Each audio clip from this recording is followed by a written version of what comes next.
Налоги в коме платим мы исправно, но их судьба постыдна и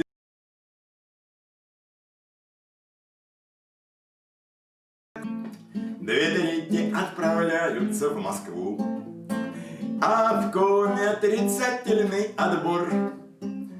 То идиот, то троечник, то вор.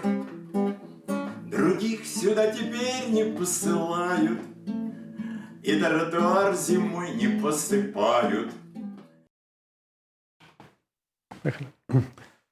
Добрый день, дорогие зрители и слушатели. Мы сегодня снова в Револьцентре, и у нас сегодня снова отрицательный отбор. Передача, в которой мы говорим о том, что год за годом и десятилетие за десятилетиями в Республике Коми продвигают худших и задвигают лучших. И этот отбор зашел так далеко, что это угрожает просто нормальному существованию жителей республики. Тем более, что это север, тем более, что жизнь у нас нелегкая. Но, тем не менее, ситуация становится только хуже и хуже. Раньше этот отрицательный отбор касался местных кадров. Выдвигались люди, которые более послушные, более сервильные, менее способные, которым легко манипулировать. Сейчас ситуация запущена еще дальше. Сегодня у нас целый десант людей, которые приехали в республику, и они теперь будут управлять республикой. Непонятно, кто эти люди, зачем эти люди. Я даже допускаю, что многие из этих людей не бесталанны, что многие из них что-то могут и что-то умеют, и что-то проявили, где-то себя как-то проявили. Но, тем не менее, никогда не надо забывать, что это все равно отрицательный отбор в том смысле, что если человек не имеет никакой внутренней связи с данной территорией, то управлять этой территорией так, как он привык управлять какой-то корпорацией, нельзя. Эта связь обязательна. В корпорации такая живая связь, привязанность к территории, привязанность к своему родному дому, она замещена такими материальными вещами, как бонусы, как какие-то дополнительные выплаты, как опционы, как золотой парашют. Ничего такого нету, когда мы говорим о управлении регионом. Тут нужно быть, громкое слово, патриотом своей земли, патриотом своей территории. Никакими бонусами это заменить нельзя. А чем это можно заменить? Это можно заменить только одним – коррупцией. И во всех, в 100% случаев это происходит ровно так. Мы должны понимать, для чего и почему приехали эти люди. Сегодня в студии я, издатель портала 7 на 7 Леонид Зильберг, и мой гость Андрей Никулин, юрист, член избиркома Коми, член КПРФ и, в общем, на мой взгляд, один из ярчайших людей, которые артикулируют вообще юридические и политические проблемы Республики Коми. Добрый день, Андрей. Спасибо за столь лестное представление. Я даже нескромно себя чувствую. Отринь лишнюю скромность. Не надо быть скромным. Вот. Андрей, но я обещал задать сразу неприятный вопрос. Особенно приятно мне этот неприятный вопрос задавать в присутствии Олега Михайлова, который здесь присутствует. Вот. Значит, вот все хорошо, да? Но вот согласись, что то, что лучшие люди, там, прекрасные люди, там, да, которые выражают какую-то альтернативную, независимую точку зрения, сгруппировались сейчас в коммунистической партии, это тоже часть отрицательного отбора. То есть вас загнали в партию, на которой стоит некрасивое клеймо сталинское. И это сознательная часть, это не республиканская проблема, там, да, это общефедеральная проблема, но это тоже, так сказать, политика отрицательного отбора, когда людей вот загоняют в такое гетто, где изначально есть какой-то вот отрицательная коннотация, и очень многие люди, вот я, например, не поворачивается у меня рука голосовать за коммунистов, не могу, вот вы мне нравитесь, Олег мне нравится, ты мне нравишься, Юля мне нравится, партия просто воротит с души. Но вот это же тоже отрицательный отбор. Я не согласен с этим. Я думаю, что сегодня не имеет значения названий политических партий. Мы живем в условиях откровенного авторитарного режима, и у нас, по большому счету, выбор стоит между партией власти и партией оппозиции. Неважно, как она называется. У нас есть либерально-демократическая партия Российской Федерации, которая таковой не является. И в этом смысле делать знак равенства между сегодняшней Коммунистической партией Российской Федерации и идеологией сталинизма я бы тоже не ставил такой знак равенства. Это абсолютно разные вещи. Сегодня Коммунистическая партия – это скорее больше европейская социалистическая партия, которая действительно смотрит вперед, и главным идеологическим поиском партии является социализм 21 века в целях справедливого распределения результатов труда и собственности, снижения неравенства и повсеместного развития человека. И я считаю, что в нынешних не самых простых условиях у партии это получается. Сегодня, на самом деле, мне кажется, идеологических аспектов политической борьбы нет. Сегодня на первом этапе любой политической деятельности стоит вопрос о возвращении в страну народовластия, и неважно, под какими флагами или лозунгами мы это делаем. Главное сейчас сбросить оковы нынешнего режима, а затем действительно могут быть любые идеологические разногласия. Партии могут называться как угодно, но в условиях открытой и свободной политической системы я уверен, что кто-то, может быть, от нынешней единой оппозиции, которую мы пытаемся создать, отпочкуется, но это уже повестка завтрашнего дня. Сегодня это не так актуально, увы. Не так актуально, но я говорю, что это, в общем, на этом вы теряете, на мой взгляд. Или как-то это должно быть артикулировано. Ну ладно, мы проедем, потому что это, в общем-то, проблема общефедеральная. А что у нас в республике происходит? То есть это вот есть ощущение, что нам плюнули в морду? Нет? Я прошу прощения за такое грубое выражение в эфире. Меня это ощущение не покидает последние 20 лет на самом деле. Ничего другого от нынешней власти, в принципе, ожидать не приходилось. Мне кажется, нам плюнули в лицо, когда были выборы главы республики в этом году и не допустили независимого кандидата от оппозиции Олега Михайлова. Выборы прошли в формате клоунады. Это тоже, на самом деле, серьезное неуважение ко всей аудитории. И по большому счету власть всегда не уважала людей. Весь путинский режим на этом построен. Я просто проиллюстрирую очень коротким моментом. Вы все помнят страшный теракт в Беслане в 2004 году. Буквально спустя 2 недели после этого теракта Путин заявил, что в стране риски высокие террористические угрозы, значит, надо отменить выборы губернаторов. Вот это настолько интеллектуально оскорбляет, мне кажется, людей, да, когда абсолютно цель установления авторитарного режима мотивируется якобы защитой безопасности. И это такая тонкая, неприличная игра, когда люди поверили, что якобы отменив выборы, мы сможем создать безопасную страну. Оказалось, что это не получается, и эти события никак не взаимосвязаны. Вот этим власть занимается последние 20 лет. И то, что сегодня происходит в республике, это всего лишь продолжение этой череды. Я думаю, что те, кто к этому привык, они уже этого не замечают.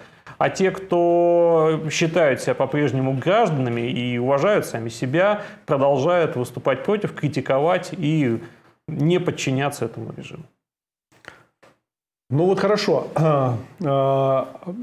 Вот КПРФ, республиканская КПРФ, вы готовы стать вообще таким надпартийным, что ли, ядром кристаллизации для всех жителей республики, которые возмущены этими назначениями, возмущены вот этой, я не знаю, это назвать командой, это просто, это вообще оскорбить слово команда, да, это не команда, это какой-то...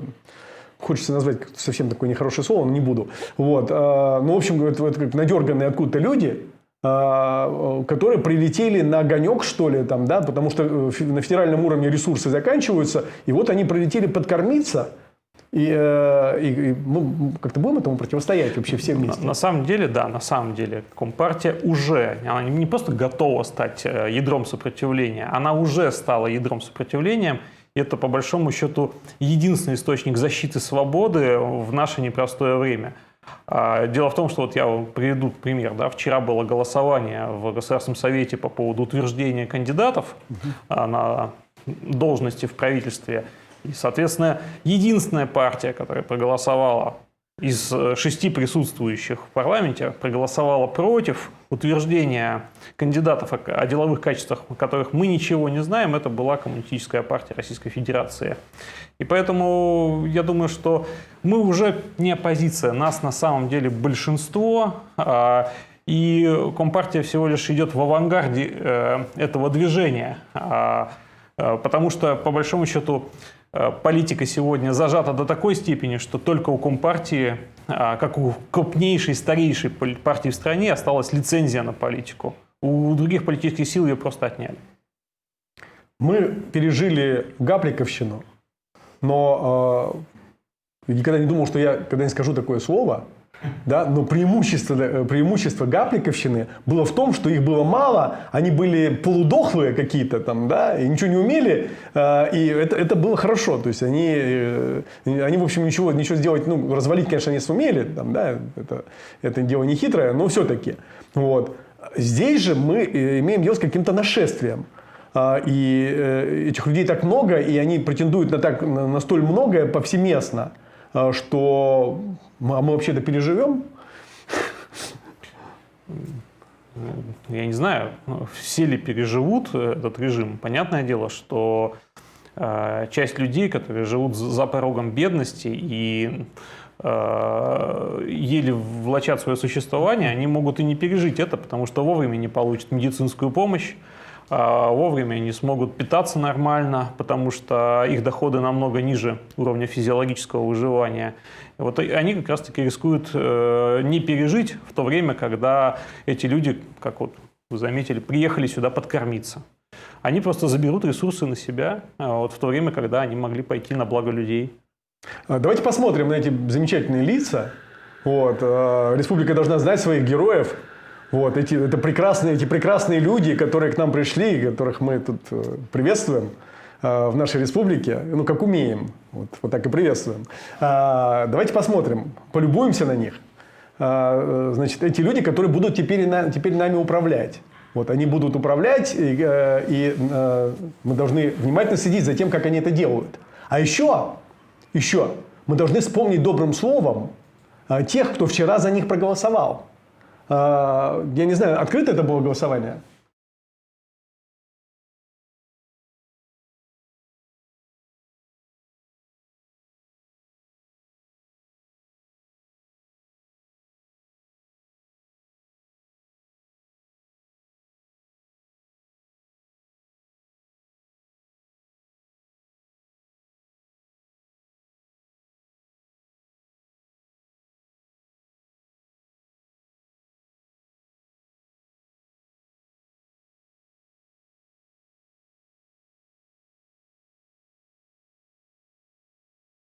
Нанесли оскорбление абсолютному большинству жителей республики.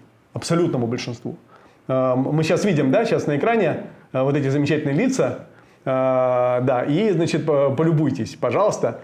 Вот, у нас, видимо, какая-то у нас такая республика, которая как-то напоминает Куршевель или, значит, какие-то еще дорогие курорты, потому что вот эти вот замечательные люди к нам приехали, видимо, они ожидают чего-то такого. Вот. Ну, это, конечно, приятно, что они так о нас думают. Но у нас есть хорошие туристические места, да, это правда. Но сейчас мы спросим, кстати сказать, Олега Михайлова про голосование. Вот он, поскольку как депутат, он должен знать, кто и как проголосовал, и что мы знаем об этом голосовании. Добрый день, уважаемые коллеги, уважаемые зрители. Ну, на самом деле голосование по кадровым вопросам в Государственном Совете Республики Коми носит тайный характер. То есть это голосование происходит с помощью электронной системы, поэтому слово «тайное», наверное, можно условно здесь употребить, да? Вот, потому что только тайное голосование можно обеспечить только путем опускания бюллетеня в урну, более-менее тайное. Вот. А электронная система, с моей точки зрения, не дает полностью, значит, сохранить эту тайну, да, этого голосования. И в этой связи, конечно, показательно, что из 26 депутатов Государственного Совета, присутствовавших на заседании, 4 не присутствовали, кроме известного всей республике депутата-невидимки Шугалея. Также отсутствовал Макаренко, отсутствовала Дорофеева и отсутствовал Гайворонский. А остальные 26 депутатов присутствовали. В результате 20 депутатов проголосовали за согласование кандидатуры Игоря Булатова. Да? 2 депутата воздержались. Конкретно кто, я могу за свою фракцию сказать. Фракция КПРФ в полном составе голосовала против данного согласования, против данного назначения. Кто были 2 депутата, которые воздержались? Вопрос открытый. Я хочу сказать, что до заседания Госсовета, буквально на минутку, я переговорил с руководителем фракции «Единая Россия» Сергеем Мартеевым. И вот в этой беседе он поинтересовался, как прошла встреча фракции КПРФ с Уйбой, а я поинтересовался, как прошла встреча фракции «Единая Россия» с Уйбой. Я говорю, и как что он вам говорил, и как он предлагал поддержать, на что он мне ответил. Мы системная сила, мы по-другому поступать не можем. То есть я вчера, когда проводил свой стрим на канале «За свободную Коми», продемонстрировал, наверняка многие зрители знают, есть такая собачка с болтающейся головой, которую в машине иногда ставят, да? Это Лена Соловьева назвала пес-единорос, потому что он такой, его по голове так тукаешь, и он головой качает вот так вот. За, вот таким образом. То есть я думаю, что это наиболее, наверное, правильная ассоциация, которую возникает, когда ты смотришь на депутатов от «Единой России» в Государственном Совете Республики Коми. Конечно, характерно то, что за все время представления представлял Игоря Булатова сам Уйба.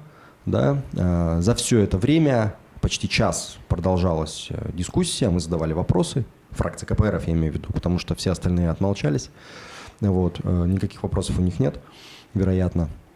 За все это время Игорь Булатов не проронил ни одного слова. То есть согласование данной кандидатуры прошло на фоне его гробового молчания. На все вопросы отвечал сам Уйба. Вот таким образом. И человек фактически возглавил правительство Республики Коми. Фактически, да. То есть понятно, что Уйба это в первую очередь глава Республики Коми, хотя КПРФ своим решением не признала итоги выборов. И более того, Бюро Республиканского комитета КПРФ на своем заседании постановило считать его самозванцем. С учетом того, что он не имел права участвовать в выборах главы Республики Коми, потому как республиканский закон запрещал ему собирать подписи муниципальных депутатов, так как он выдвинулся в порядке самовыдвижения, а не являлся кандидатом от избирательного объединения. Там четкая регламентация, кому депутат муниципального образования, Совета муниципального образования может дать свою подпись в листе поддержки. Он это сделать не мог. Поэтому, по сути, он нелегитимный глава, по сути, он и его правительство точно такое же нелегитимное, с учетом того, что мы считаем и то, что Сергей Усачев получил свой мандат депутата Государственного Совета, тоже нелегитимно, с нарушением действующего законодательства Российской Федерации. Вся конструкция государственной власти в Республике Коми выглядит очень сомнительно, выглядит крайне неубедительно и на самом деле подрывает вообще конструкцию всей государственной власти Республики Коми. Спасибо, Олег. Когда мы говорили об этой передаче, мы с Андреем обсуждали, он предложил некоторый список вопросов. Вот этот вопрос, который сейчас я озвучу, он был вообще последним в списке, но предлагаю с него начать. Андрей, предложил такой вопрос. Нужна ли будет люстрация по итогам вообще по разбору полетов вообще этого нынешнего режима? Я полагаю, что люстрация нужна будет для судебной системы целиком. Но я бы предложил, после вчерашнего, я предложил люстрировать всех депутатов, в том числе лишить их государственных и всяческих пенсий, которые вчера проголосовали за это правительство. Как думаешь, Андрей, правильно было бы это? Я думаю, что не всех депутатов. Не всех, но тех, кто проголосовал, да. К счастью, в депутатском корпусе есть еще самоотверженные, порядочные люди, которые ведут в сложных условиях политическую борьбу. Я думаю, что к вопросам о люстрации нужно подходить, с одной стороны, очень аккуратно, но с другой стороны, и замалчивать их нельзя, потому что общество должно понимать, что ущерб, который принесли люди, которые находились последние 20 лет у власти, для страны он колоссальный. Он стоил нам миллионы жизней, он стоил нам десятилетия экономического развития, в то время, когда мы не развивались, а деградировали. И страна, по большому счету, откатилась глубоко назад. И не факт, что нам вообще удастся, как державе, да, оправиться от того удара, который нанес по развитию России путинский режим. Я думаю, что иллюстрированы должны быть все члены партии «Единая Россия», поскольку так или иначе молчаливо ли, либо будучи активными депутатами от «Единой России», они принимали репрессивные законы, они назначали неэффективных или коррумпированных управленцев. В конце концов, они просто лгали своим избирателям. Иллюстрация – это не то, что, к сожалению, там растрезвонила наша пропаганда, что это когда головой в мусорный бак. Иллюстрация – это поражение, в первую очередь, в политических правах, когда эти люди, которые уже проявили себя, они навсегда отрешаются от политической жизни. Это примерно то же самое, что было с членами НСДАП в ФРГ после падения нацистского режима. Все они были пожизненно лишены права участвовать в выборах, занимать управляющие должности в правительстве ФРГ. То же самое должно касаться и, язык не поворачивается сказать, журналистов. Это, конечно, не журналисты. Те, кто работали на пропаганду, вешали лапшу на уши телезрителям, пели хвалебные оды всем этим коррумпированным правителям, они также, на мой взгляд, должны быть отлучены от этой профессии. Они исковеркали само понятие свободы слова, и больше им это слово нельзя давать, с моей точки зрения. Конечно, механизмы иллюстрации, они могут быть разные. Где-то это будут судебные, то есть в любом случае мы не можем уподабливаться нынешнему режиму, когда верховенство права подменяется вот какими-то сиюминутными желаниями. Это должна быть конкретный закон, конкретная судебная процедура, либо возможность оспаривания в суде иллюстрированным гражданином своего нового правового статуса. Но так или иначе, это и ответственность, с одной стороны, это мера ответственности, и с другой стороны, это некая прививка для будущих поколений, что эти люди, которые являются законченными негодяями, больше никогда не вернутся сюда. Поэтому без этого, к сожалению, мы не сможем построить новую страну, новую республику, не сможем вообще даже развиваться.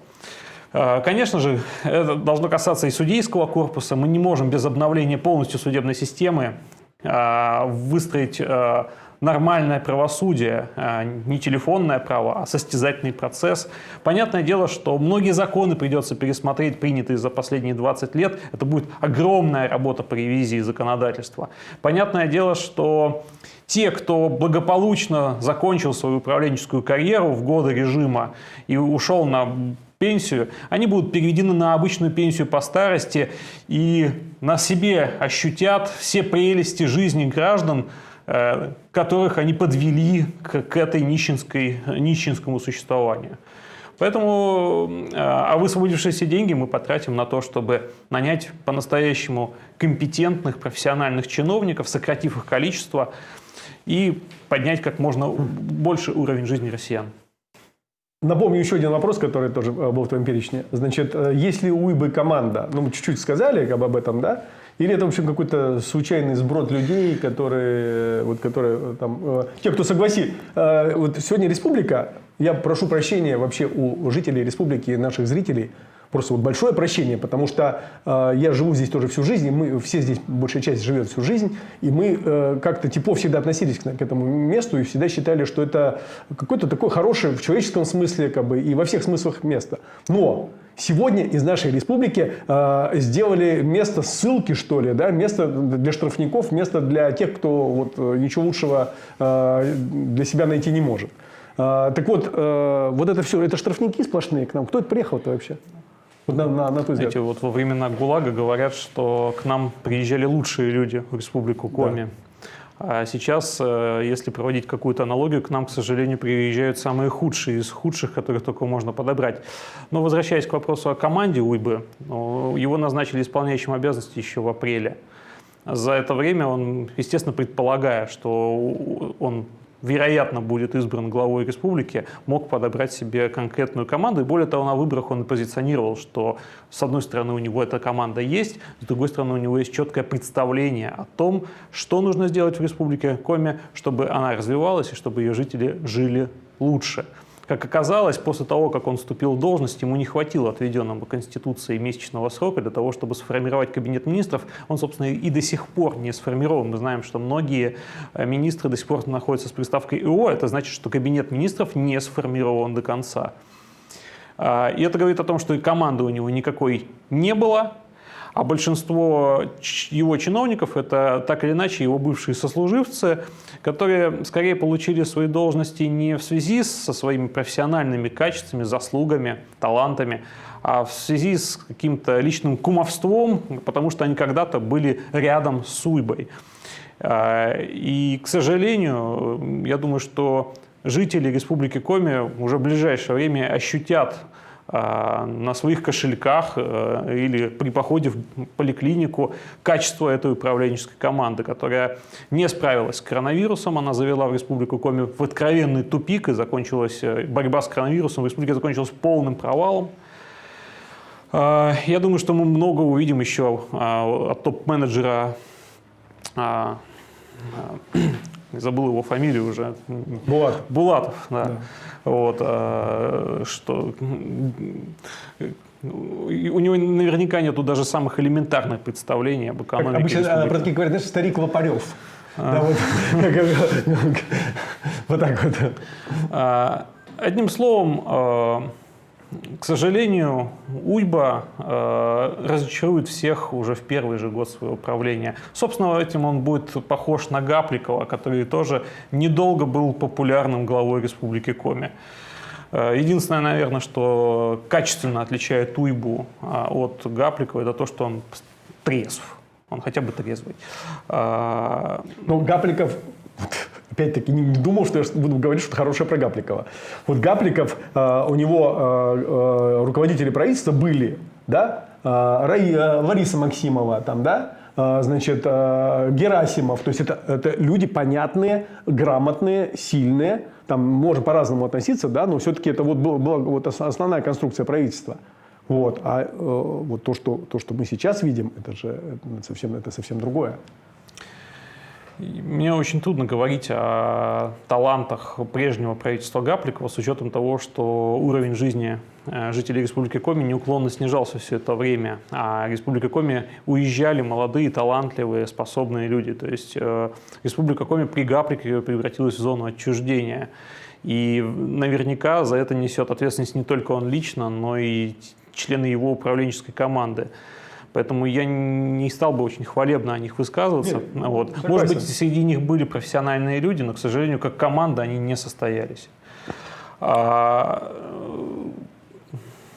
Вот после вчерашнего раздались, значит, у меня даже тоже вот хвалебные оды мы услышали в адрес мужского поступка господина УЙБы. О том, что вот он мужественно выдвинул себя на первый план, значит, отвел удар. На самом деле, как мы все увидели, это был такой маневр, да, и тут же, значит, Булатов был назначен исполняющим обязанности. Но мы сейчас не об этом, мы сейчас вот о наших местных журналистах, ну, так называемых, да. Вот все это безобразие, оно ведь никогда не стало бы возможным, если бы не было бы вот большого количества коллаборантов, да, вот сегодня по-другому этих людей не назовешь. Вот. Я знаю, что Игорь Бобраков, он любит смягчать, он не любит обострять, значит, но все-таки, что ты думаешь о своих коллегах, которые, вот о своих коллегах-коллаборантах? Смягчу опять. Потому что на коллег все-таки рука не поднимется. Многие из них работают в таких условиях, они в такое поставлены, им надо кормить семью. Вот таких вот, как Соловьев, скажем, да, у нас все-таки, согласитесь, нет вот откровенных. Поэтому я против, как вы там назвали, по поводу журналистов. Просто надо указать будет там в будущем. И еще хотел бы две вещи сказать. Ну, во-первых, хотел бы возразить Андрею Никулину по поводу того, что лозунги сейчас не имеют значения, надо сплотиться вокруг КПРФ. Дело в том, что в годы гражданской войны белые проиграли красным именно потому, что у них не было нормального лозунга. Они говорили, нам главное свергнуть большевиков. А там мы соберем учительное собрание и разберемся. А красные сказали, а мы сейчас вот белых разобьем, и у нас будет рай на земле. Вот. Теперь получилось, поменялись местами красные и белые, да? Сейчас красные говорят, нам главное вот скинуть там нынешнюю власть, а там мы уже разберемся. И теперь по поводу коллаборантов или не коллаборантов, я все-таки не склонен к таким словам, потому что я не считаю нашу власть оккупационной, это наше порождение, так сказать, из наших корней. И плюют нам в лицо только по одной причине, потому что утираемся. Как правило, в первую очередь утираются депутаты, которых мы же и выбираем. И обратите внимание, утерлись же, когда там приехали Левицкий, Кабин, Орда, утерлись и потом много раз утирались. Вот. Но хочу привести один случай, когда не утерлись, когда нам плюнули изо всех сил в лицо ШИЭСом, вот не утерлись, и коммунисты вышли вперед, тут надо пожать им руку, да, молодцы. Но ведь люди, которые совсем не сочувствуют коммунистам, приходили на многотысячные митинги. Приходили, набирая все больше и больше людей, и вынуждена была власть считаться. И теперь ШИЭС отменили. То есть, если вот сейчас мы утремся в очередной раз, поэтому и будут делать. И привезу одну цитату, к сожалению, единоросса. Хотя мне цитата нравится. Помните, 10 или 11 лет назад здесь проходил форум «Стратегия 2020», я уже не помню, что они там нам пообещали вот к нынешнему году, но я просто в ней участвовал, рассказывал о ситуации, которая сложилась в области СМИ, и там один из приезжих из Москвы единороссов сказал фразу, с которой я готов подписаться. Он сказал, что власть занимает ту территорию, которая освобождает для нее гражданское общество. Вот я думаю, что все здесь сидящие согласятся с этим. Вот. Мы освободили территорию, чтобы мы утираемся, когда нам плюют в лицо. А депутаты вообще ведь к этому привыкли. Понимаете, у них сидит еще с советских времен, а может быть даже из более ранних, там, царских времен, еще какое-то генетическое вот преклонение перед начальством. Они все время за. Я помню, как, например, еще в конце прошлого века Евгения Борисова, бывшего мэра города, решили избрать председателем Госсовета. Не потому, что вот так вот он, а просто вот надо было его куда-то пристроить. И выступавшие депутаты говорили, вы знаете, ведь это очень хорошо, что мы Евгения Борисова избираем, потому что обязательно во главе Госсовета должен быть мэр города, поскольку он там знает хорошо. Я подумал, вот если вот тогда подумал, не сейчас даже тогда, а вот если бы выбрали водопроводчика, то они бы все говорили, знаете, как хорошо, что мы выбираем водопроводчика. Ведь он же знает, куда все эти отходы сливаются там и так далее. Вот. Теперь поближе к нашим временам. Когда в 2013-2014 году, когда вводили председателя правительства, говорят, да, понимаете, сейчас такая трудная ситуация у нас в республике и в стране. Но обязательно надо было, чтобы был глава республики отдельно, а председатель правительства отдельно. Сейчас говорят, да, у нас сейчас такая трудная ситуация в республике и стране. Надо обязательно, чтобы это было в одном лице. Чтобы это был чтобы глава республики одновременно возглавлял правительство. А совсем месяц назад, когда Булатов должен был быть председателем правительства, говорили, смотрите, какую замечательную команду собрал. И правильно, так сказать, говорили депутаты, так сказать, и в БНКоме, и в Коминформе и так далее. Вот, поэтому, я думаю, что не нужно там иллюстрации или еще чего-то, просто мы должны этого не забывать. И если ситуация изменится, надо почаще напоминать этим людям, что они говорили и делали. Вот. Так что если мы будем все плевки, которые у нас, утираться, то так и будет продолжаться дальше. Спасибо, Игорь. Ну что, как и я обещал, Игорь все смягчил. Хотелось бы обострения, а он смягчает. Ну ладно. Друзья, напоминаю, мы в студии Револьт-центра, и у нас сегодня очередное заседание, очередная передача, ток-шоу «Отрицательный отбор», где мы говорим о том, что в республике идет сознательное ухудшение ситуации в сфере управления. Вымываются кадры, вымываются хорошие кадры, приезжают непонятные люди, совершенно непонятные люди, которые, может быть, некоторые из них что-то умеют, может быть, нет, но понятно, что они все не на своем месте, и это приведет только к одному – к ухудшению жизни, ухудшению ситуации в республике. Люди эти начнут разбегаться очень скоро, в этом нет никаких сомнений, и поэтому все это то, что коснется каждого из нас и ухудшит жизнь каждого из нас.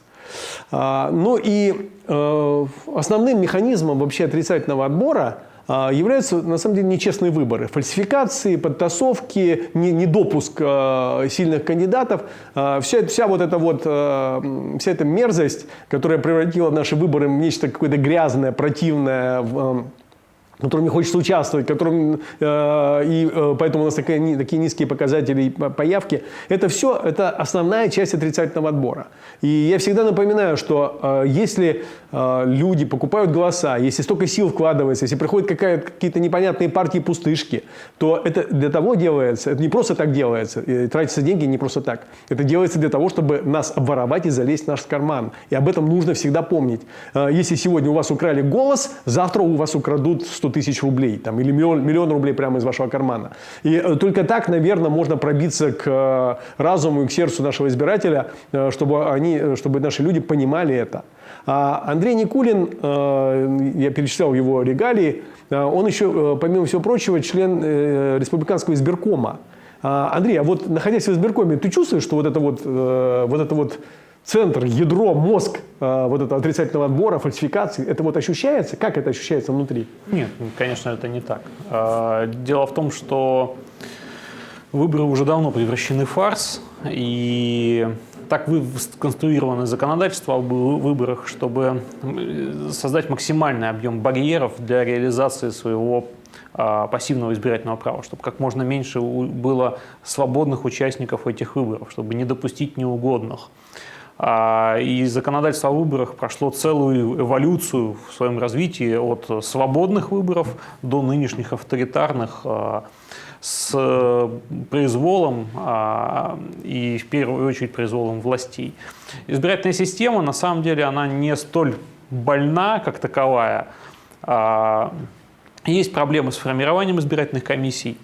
И главная проблема с формированием избирательной комиссии, она фактически подчинена, избирательная система, исполнительной власти. Ведь с одной стороны, у нас в законодательстве записано, что половину членов избирательной комиссии Республики Коми назначает глава республики, половину Государственный совет. И понятное дело, что у политических партий парламентских есть какое-то право предложить своих кандидатов, и эти кандидатуры не могут быть отклонены. Но зато всех остальных кандидатов, по сути дела, формирует сама власть. И понятное дело, что сегодня в избирательной комиссии Республики Коми у власти есть свой контрольный пакет, когда голоса независимых членов избирательной комиссии, к сожалению, ничего не решают.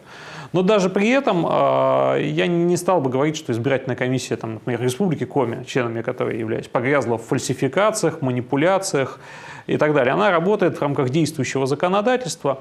Понятное дело, что нынешний председатель избирательной комиссии Республики Коми, я бы сказал так мягко, он не борец, конечно же, за свободу выборов, но в рамках действующего законодательства он как может, я думаю, делает возможности реализации своего избирательного права как активного, так и пассивного более широкими. Поэтому здесь, к сожалению, апатия граждан, неверие их в политику, в способность добиться успеха и, самое главное, защитить свои права через политику – это главная причина того, что выборы стали вот этим механизмом отрицательного отбора. Мы не пройдем этот путь за один год. То есть мы деградировали десятилетиями, и нам потребуется десятилетия, чтобы вернуть доверие к институту выборов и вообще заново сформировать институты в стране, институты независимых средств массовой информации, институты выборов, институты парламентского контроля и парламентаризма как такового, институт, в конце концов, репутации. Вот, мне кажется, о чем хотел сказать Игорь Бобраков, это о том, что у нашего общества очень короткая память.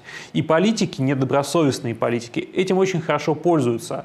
В любой европейской стране прямая ложь политиков своим избирателям никогда не осталась бы незамеченной и уж тем более прощена. А как мы видим, «Единая Россия», да, вот был пример про программу 2020, презентованную в 2008 году. Если открыть эту программу, видно, что в этом году мы уже должны жить как в раю. Ни больше, ни меньше. Она не была реализована ни на йоту. Дальше были указы президента, вы помните, майские указы 2012 года, они не достигнуты даже наполовину своих показателей. То же самое касается указов президента 2018 года. Но тем не менее люди продолжают верить политикам, которые обманывают их из года в год. Вот этот институт репутации, к сожалению, в России умер.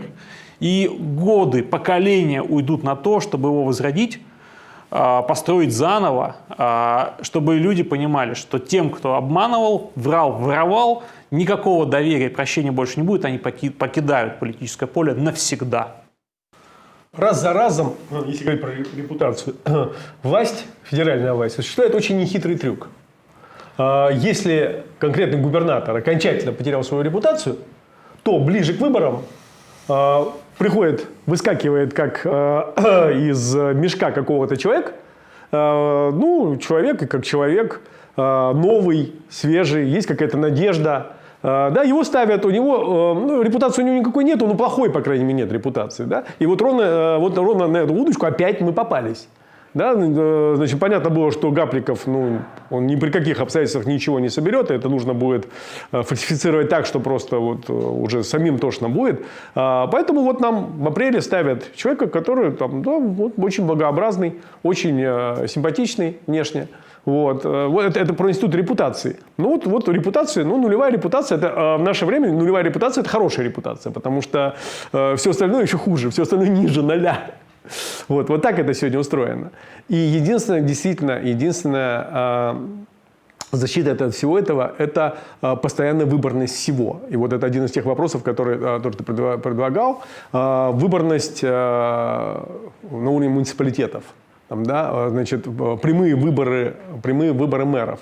Потому что, откуда взяться этим репутациям? Вот если бы у нас в республике было, сколько у нас, 20 районов, да? 20 выбранных мэров, которые поработали, да, и, значит, действительно выбранных народом, переизбрались, и это на самом деле люди с репутациями, которые могут потом претендовать на губернаторство, например. Да? Должна быть эта база репутаций. И без выборов эта база репутации, ее создать невозможно. Так ведь?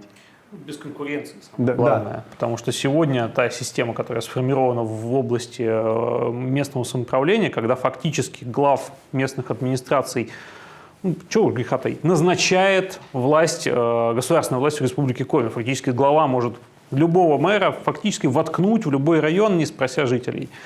А у такого мэра самое плохое, у него отсутствует обратная связь. Он не знает, чего хотят люди, чем они живут, потому что главным механизмом этой обратной связи являются выборы. И мы ведь хотим пойти дальше. Я имею в виду фракцию КПРФ в Государственном Совете. Мы будем говорить не только о выборности глав администраций районов, мы будем говорить о выборности мировых судей. К сожалению, система правосудия, хотя бы первичная система правосудия, она настолько отстала от людей, и она настолько зависима от власти, что зачастую превратилась в систему обслуживания интересов власти. Ярким примером является, что мировые судьи, они рассматривают все дела о свободе собраний, штрафуют без конца гражданских активистов, которые выходят на Стефановскую площадь или выходят на другие мирные акции, не пройдя процедуру согласования с муниципальными властями, которую зачастую пройти нереально. И они штампуют штрафы в отношении этих людей, не применяя высший закон, Конституцию, которая провозгласила безусловное право прямого действия, право на свободу собраний. И поэтому очевидно, что чтобы мировые судьи начали судить по праву, а не исходя из позиции начальства, этих доктрин, которые им спускают, они должны иметь связь с людьми. Поэтому мы заявляем о том, что мы будем реализовывать инициативу законодательную о выборах всех мировых судей в Республике Коми. Только связь с людьми позволит им хотя бы знать тех, кого они обслуживают на своей территории, и знать, какие требования к ним предъявляют. Я допускаю, что на начальном этапе этой реформы могут быть эксцессы. Кого-то изберут не самого профессионального, люди ошибутся. Но эти ошибки спустя 1, 2, 3 избирательных цикла будут полностью нивелированы, и мы вступим в более качественный судейский корпус. Кстати, о судейском корпусе. Вообще у нас тут присутствует еще один юрист, который вообще внимательно изучает разного рода связи в судебном корпусе. И он много что может рассказать вообще о том, что там происходит. Александр Щиголев, я всегда прям с удовольствием слушаю, когда он об этом рассказывает. Давайте я не буду повторяться, потому что я уже говорил про то, что у нас судейское сообщество формируется по принципу роста половых связей, в первую очередь, а не по принципу профессионализма и других деловых качеств. Я говорил уже об этом. Просто мы сейчас речь ведем все-таки о той власти, которую мы сейчас имеем в Республике Коми. И мне вот все-таки кажется, что ваш пессимизм он несколько все-таки чрезмерен. Мне тоже хотелось бы видеть и на этом посту все-таки кого-то из местных, кого мы более-менее знаем. Однако сам факт того, что эти люди пришли из Москвы, еще не означает, что они же со всей стороны нехорошие негодяи пришли только поворовать, покоррумпировать, набрать взяток, откатов и отсюда смотаться. Поэтому у меня было бы, конечно, предложение все-таки цыплят по осени посчитать и посмотреть, что эта команда будет делать. Тем более, что нельзя сказать, что эта команда именно по указанию Путина. У нас УЙБА, как мы знаем, строил медицинское учреждение, станцию переливания крови, в то время, когда наш бывший министр здравоохранения Республики Коми Мурашко, который сейчас министр здравоохранения Российской Федерации, возглавлял Росздравнадзор. То есть они непосредственно контактировали. Как я понимаю, они там и сошлись. Потом, когда Мурашко стал министром здравоохранения Российской Федерации, УЙБА какое-то время был у него заместителем. Поэтому я думаю, что это все-таки человек Мурашко. И Мурашко у нас будет все-таки серым кардиналом Республики Коми непосредственно. Вот это вот мое мнение такое. Более того, я являюсь все-таки сторонником сильной вертикали власти. А демократия, я вообще считаю, России противопоказана. Мы эту демократию имели в конце 80-х, чем это все закончилось и в 90-х годах. Как они прошли, мы тоже все хорошо знаем. Поэтому я вообще был бы за то, чтобы было, как вот было в нулевых, когда президент просто назначал губернаторов. И надо было, чтобы еще губернаторы назначали бы глав муниципальных образований. Поэтому я тут во многом не согласен с нашими коммунистами. Единственное, только я могу согласиться с ними, как сказал Андрей, что коммунисты никакого отношения не имеют к сталинской прогрессивной партии ВКПБ. Я с ним согласен. Я даже сказал бы больше, что нынешний КПРФ, нынешние коммунисты не имеют никакого отношения и к Ленинской партии, Российской социал-демократической рабочей партии.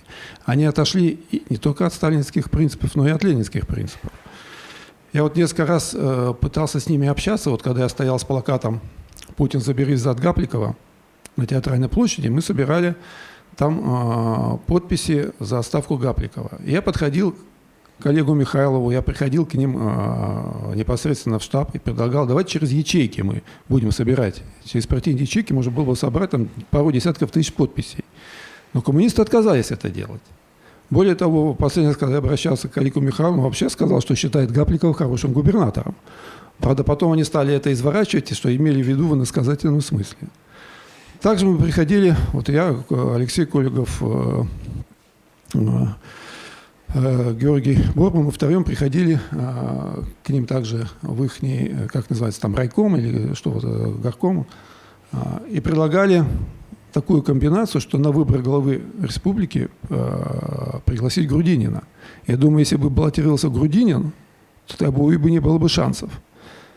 Но категорически отказался Олег Михайлов от этого. Я еще тогда сказал, ты, наверное, Олег, хочешь сам пойти, поэтому так против того, чтобы был Грудинин. Причем они под такой маркой отказались, что вот, типа, для Грудинина это слишком мелко быть губернатором. Хотя я не знаю, это от президента до губернатора, тут, можно сказать, один шаг. Поэтому я не разделяю пессимизм наших, так сказать, коммунистов в отношении нашего нового правительства. Конечно, мне там тоже некоторые лица не очень нравятся, но это чисто лица. Поэтому давайте посмотрим, что они будут делать. Может быть, действительно, и Владимир Викторович Уйба, и члены его правительства, они давно мечтали о Республике Коми, давно мечтали приехать сюда и сделать из Коми процветающий край. Может, люди так хотели. Конечно, я с некой долей иронии об этом говорю, но тем не менее, может, они это попробуют сделать. Вот давайте год хотя бы подождем, а потом мы уже сядем и будем говорить, кого иллюстрировать, кого кастрировать. Ну вот я прошу прощения, Александр. Но это вот как раз вот тот эффект, о котором мы тут говорили. Да, вот эффект нового лица, значит, новое лицо приходит, и, значит, мы дружненько даем ему карт-бланш. Да, мы даем ему возможность себя проявить. А вдруг будет все хорошо? Вот, как раз мы говорим о том, что, а почему, собственно, какие репутации есть у этих людей? Какая репутация есть у Булатова для того, чтобы управлять республикой? Вот, значит, поскольку нет никакой, то так не бывает. Понимаешь, почему на любой другой должности мы же не берем там учителя или врача или еще кого-то, про которого мы ничего не знаем в этой области. Сколько можно быть таким наивным?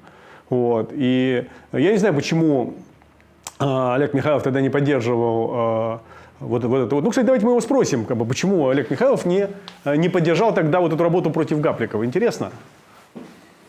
Спасибо. Хороший вопрос. На самом деле, я хочу напомнить, что сбор подписей против, значит, вот этой вот, вернее, за отставку Гапликова проходил, если я не ошибаюсь, в 2016-2017 годах в активную фазу. И, собственно говоря, тогда и были эти предложения. И действительно, я в разговоре с Александром говорил о том, что считаю Гапликова достаточно интересным губернатором. В каком смысле? Дело в том, что при нем оппозиция расцвела в Республике Коми. И действительно не было, наверное, ни недели, не проходило, чтобы какую-нибудь ошибку не допускал либо сам Гапликов, либо его подчиненные, которые, естественно, находили свое отражение в тех действиях, которые осуществляли мы, в том числе и многие другие представители, значит, общественности и так далее. Поэтому с точки зрения, значит, моей, да, это был губернатор, который был исключительно удобной фигурой для критики. Потому что ничего за свое время он не сделал позитивного для Республики Коми. Ну, просто ничего. Вот начиная, значит, с момента, когда он был избран. И, естественно, с этой точки зрения он прекрасный губернатор. И это первое. Что касается сбора подписей по поводу, значит, его отставки. Вы знаете, мы систематически собираем подписи. Вот сейчас идет сбор подписей, который, значит, в том числе на платформе КПРФ, в нашем республиканском комитете и в Ухте, значит, на базе нашего горкома. Идет сбор подписей как раз против того, чтобы были приняты поправки к закону Российской Федерации об особо охраняемых природных территориях, которые разрешают изымать из состава национальных парков участки территорий. И это важный вопрос, это крайне актуальный вопрос, потому что у нас есть нацпарк Юг-2, в который хочет залезть компания Gold Minerals и оттуда вытаскивать золото мимо нас. Вот. И Уйба эту идею поддерживал, как вы помните. И мы этим занимаемся. Мы собирали подписи против ШИИСа, мы собирали множество других подписей. Насколько каждый сбор подписей, каждая публичная акция, она должна иметь наполнение, смысл и должна быть вовремя. Я думаю, что вы помните, значит, изречение Глеба Жеглова по поводу того, что свои премудрые вопросы оставь при себе. Помните, когда была история, значит, они с Шараповым разговаривали? Ведь вопросы надо задавать вовремя, чтобы в самую десятку лупить. Так вот, сбор подписей – это точно такой же вопрос власти, да? Значит, и попытка общества каким-то образом повлиять на, значит, ее политику и действия. Насколько реальный и актуальным был сбор подписей за отставку Гапликова в 2016 году, когда он только что избрался, значит, главой Республики Коми. Естественно, значит, бессмысленные вещи. Это во-первых. Во-вторых, неоднократно КПРФ инициировала, значит, вопросы, связанные с проведением республиканских референдумов. Я думаю, что больше, наверное, или сопоставимое количество в последние годы значит, инициатив по референдумам может только привести Комитет спасения Печоры. 2 депутата, члены фракции КПРФ, одновременно являются членами Комитета спасения Печоры, кстати. Вот. Поэтому упрекнуть КПРФ в том, что она, значит, не поддерживает какие-то общественные инициативы, наверное, не совсем правильно. Вот. А что касается вот сбора подписей, который был осуществлен, значит, о котором Александр говорит, это в первую очередь, мне кажется, была попытка все-таки на непопулярном губернаторе срубить некие политические очки на пустом месте. Вот, это моя точка зрения. Вот. И я бы хотел бы еще добавить один момент. Дело в том, что вот у нас тут началась небольшая дискуссия. Андрей высказался по поводу того, что политическая партия на сегодняшний момент лозунг не важен, да, а Игорь, наоборот, противопоставил большевикам. Я хочу сказать, что на самом деле вот политическая партия, политическая сила та выигрывает в борьбе, которая способна сформировать смысл, которая сможет генерировать смысл. Большевики в 1917 году очень четко концепцию своей идеи сформулировали. Да? Землю крестьянам, фабрики рабочим, власть советам. Все. И исходя из этих тезисов, они победили, значит, в результате всех тех событий, которые имели место быть. Сегодня КПРФ точно так же ставит во главу угла вопросы справедливости. Ведь, обратите внимание, ключевым лозунгом даже на выборах в сентябре этого года был, значит, «Хватит кормить Москву». Да, налоги в республику. Это справедливое распределение, значит, налогов. Это справедливое межбюджетное отношение. Я думаю, что ни один из находящихся здесь, в этой аудитории, не будет против справедливости в обществе по тем или иным критериям. Мы можем об этом говорить. Но, тем не менее, сегодня единственная партия, которая прямо, открыто и честно говорит о том, что в обществе не хватает справедливости и готова взять на себя ответственность за то, чтобы эту справедливость в общество вернуть, это КПРФ. Нравится кому-то или нет? Можете ли вы за это проголосовать или нет? Это уже второй вопрос. Но по факту это так. И голосование в Госсовете вчерашнее, оно, собственно говоря, это тоже показало. Спасибо, Олег. Действительно, вот этот вот вопрос, лозунг «Хватит кормить Москву», он стал ведь еще более актуальным. Потому что когда КПРФ об этом говорила, речь шла о налогах, которые уходят. А ведь сейчас Москва еще приехала сюда, и помимо того, что значит, уходит в виде налогов, а 2/3 уходит. Значит, то, что остается, приехали люди, которые приехали это делить. И, в общем, это становится еще более актуально. А мы приближаемся к концу нашей передачи. И, Андрей, ну что-то еще хочешь добавить? Я хочу сказать просто, чтобы зрители, каждый из них проявил хотя бы маленькую активность в борьбе с режимом и высказал свое мнение любым доступным способом, нравится ему нынешнее правительство республики или не нравится. Мне кажется, что от позиции каждого очень многое зависит. Уже вот и приводился пример ШИИСа, когда массовое недовольство повлекло за собой изменение государственной политики. Я думаю, что мы себя недооцениваем. Кто-то слишком боится открыто высказываться, кто-то стесняется. Вот нужно перестать бояться, стесняться. Надо всем понимать, что мы в Республике Коми родились и выросли. Это наш отчий дом. А сейчас появились люди, которые хотят превратить его в бордель. Вот мы должны этому воспрепятствовать. Спасибо, Андрей. Это была передача «Отрицательный отбор».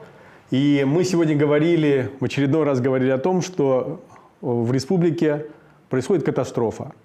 В республике вымываются хорошие кадры, приезжают люди, которые должны нами управлять, которые для этого не имеют ни нужных компетенций, ни нормальной репутации, а просто являются чьими-то друзьями или чьими-то родственниками или чьими-то бывшими подчиненными, приезжают, садятся на какие-то финансовые потоки, должности распределяются исходя из понятия личной преданности, и можно сколько угодно проявлять оптимизм. Вот, Александр тут проявил оптимизм о том, что ну давай посмотрим, и все будет хорошо, но никаких поводов для оптимизма я не вижу, и я понимаю так, что мой собеседник Андрей как бы не видит в сегодняшней ситуации никаких поводов оптимизма, кроме того, что ну, появляется надежда, что мы когда-нибудь все вместе что-то сделаем и прекратим этот дурацкий, этот бессмысленный отрицательный отбор и сами возьмем свою судьбу в свои руки. Спасибо, до свидания, до новых встреч. Песенка о нелегкой жизни в Республике Коми.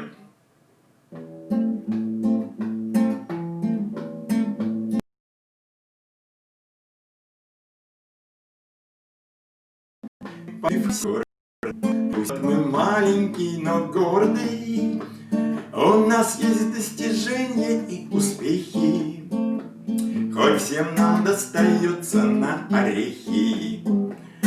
Вот взять ковид, противная зараза, мы пальму первенства себе забрали сразу.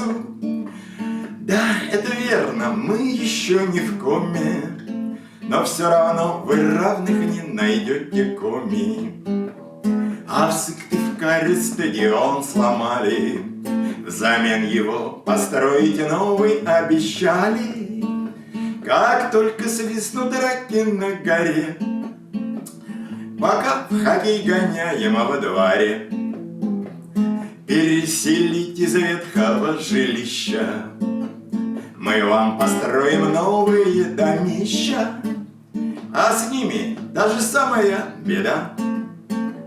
Наш лозунг «Лучше поздно, чем никогда». А в Коме отрицательный отбор. То идиот, то троечник, то вор. Других сюда теперь не посылают, и тротуар зимой не посыпают. А мэры наши, что наворотили, они старались, но в тюрягу угодили, а население снизилось на треть. Что лучше, убежать или умереть? Налоги в Коме платим мы исправно, но их судьба постыдна и бесславна. Порадуйтесь такому озорству, 2/3 отправляются в Москву. А в Коме отрицательный отбор. То идиот, то троечник, то вор. Других сюда теперь не посылают, и тротуар зимой не посыпают. В Инте все шахты как одну закрыли, и угольной теперь не будет пыли.